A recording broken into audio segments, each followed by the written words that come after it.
What's up, guys? It's your boy Justin back with another movie review. Today I'm reviewing Doppelganger 2003, which is a horror film. Kind of hard to say. It's an hour and 47 minutes and it's directed by Kiyoshi Kurosawa, starring Koji Yakusho, Hiromi Nagasaku, Yusuke Santamaria, Hitomi Sato, and Duncan, whoever that guy is. So this is a film by Kiyoshi Kurosawa, which is a famous horror film director who's famous for movies like Cure and The Pulse, right? Which The Pulse even had American remake, right? And this guy is this director is supposed to be I guess a great horror film director from Japan, and I've tried I tried to watch some of his movies, and it's like he's one of those directors where it's like, dude, it's like what the he's almost like David Lynch in a sense, where his movies are it's hard to pinpoint what genre they're supposed to be, right? But though I wouldn't, yeah, because it's like this movie, it's like, what the hell?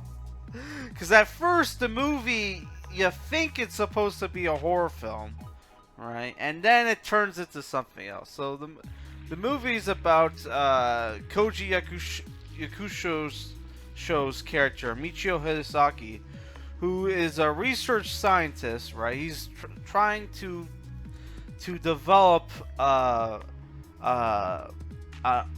wheelchair for quadriplegics that has like robot arms, right, and a sensor they can put around their neck, right? So he's trying to make artificial body for quadriplegics so they can move around. It's basically like a mobility chair, but with robot arms, right?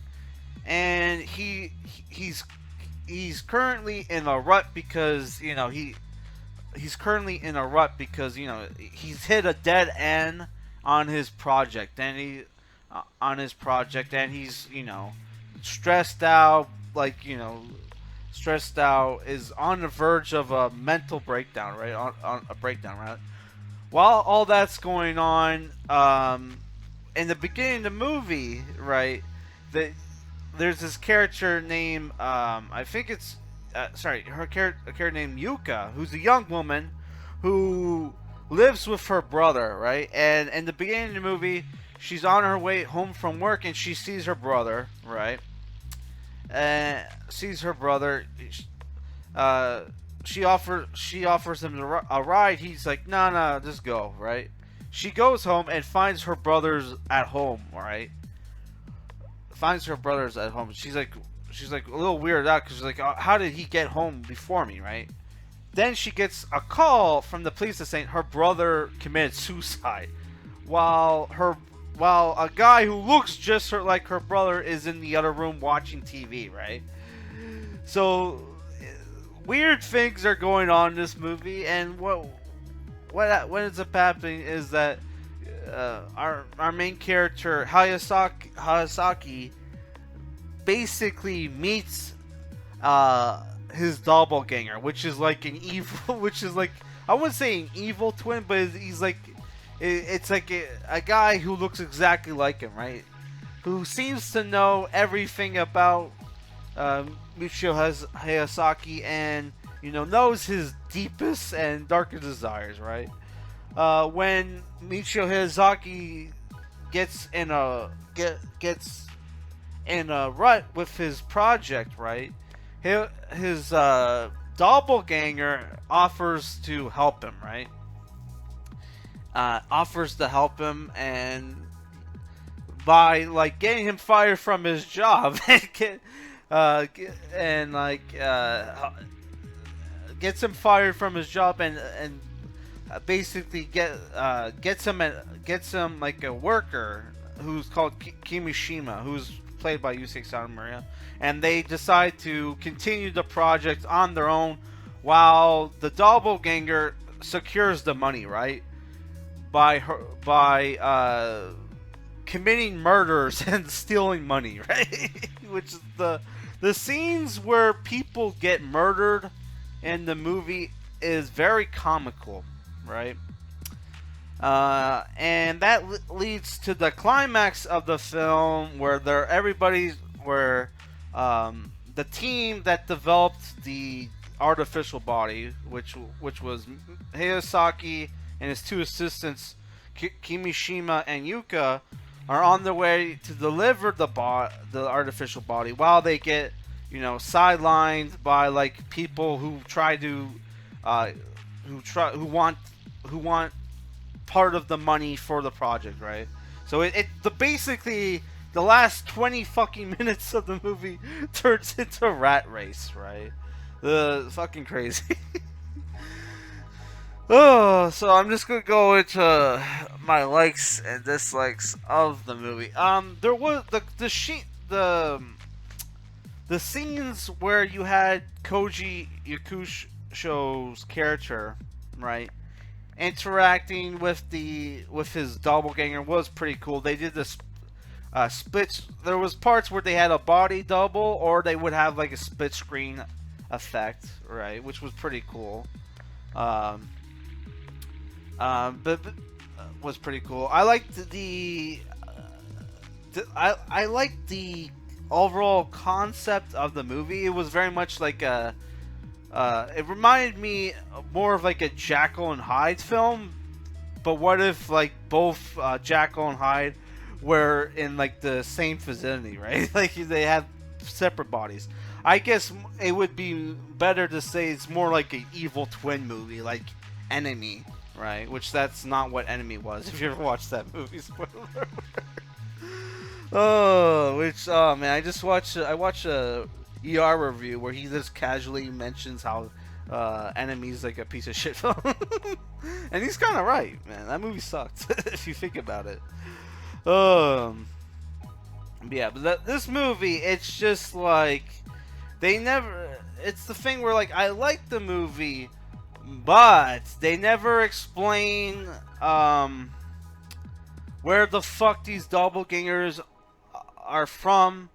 There's at one point I think there's 3 of them running around, because I swear to God I saw one character get killed in the movie and then you see him again and I'm like, is he a doppelganger of the guy who died? Like, what the fuck? Right? And then like the ending of the movie like makes no sense, right? The movie, well, I wouldn't say it makes no sense, but it's like, what the fuck? What the fuck is going on, right? And then there's the thing where like the Yuka's character gets sexually assaulted by the doppelganger, right? And she falls in love with him. It's like, what the fuck? Okay, whatever. After, she asks him to fucking get rid of her brother's doppelganger, right? Which that was a very comical scene where he just shows up to the apartment with a hammer, looks around, sees that nobody's around in the fucking nobody else is in the apartment, and he just whacks the fucking doppelganger in the head. He just keeps whacking. The scenes, the murder scenes with the doppelganger are pretty funny, right? But it's the thing where it's like the movie just gets fucking like. At first, you think the movie's gonna be like a serious, like, horror film or drama or whatever, right? And it just turns into like, crazy bullshit. Not crazy bullshit, but it's more like, what the fuck is going on? Like, it's like the movie loses direction, right? But overall, I did like the movie, and it wasn't as boring as some of the other Kiyoshi Kurosawa movies I tried to watch, like Charisma. Like, holy fuck. that's another movie where it's like, okay, that makes what the fuck is going on? That movie was about a cop who got fired from his job, right? And just wanders in the forest into the forest. You think to commit suicide or whatever, right? And then he just like gets involved with this plot where like there's a tree that's environmentalists are trying to study, and then there's a crazy hobo who's trying to keep the scientists away from the tree, and that the whole movie's supposed to be about that. I'm like, what the fuck? I I ended up turning that movie off after like 20 or 30 minutes, right? And that movie also stars Koji Yakusho. So I don't know. I honestly, it's a movie where this movie starts off interesting, right? But then it just goes into like crazy shit. Like not crazy, but it's like what the fuck? It's like it turns into Looney Tunes or some shit. I don't know.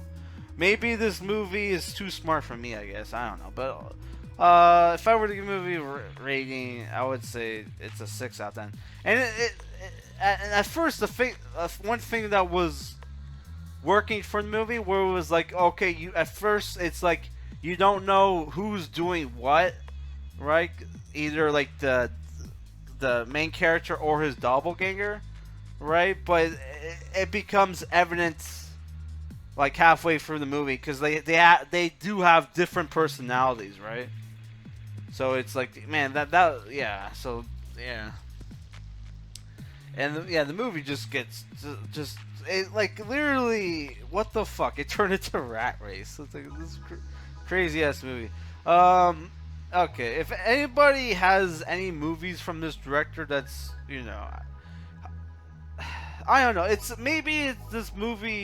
director is one of those directors where at first you don't like him, but then you go back and it's like, oh, I actually like this director.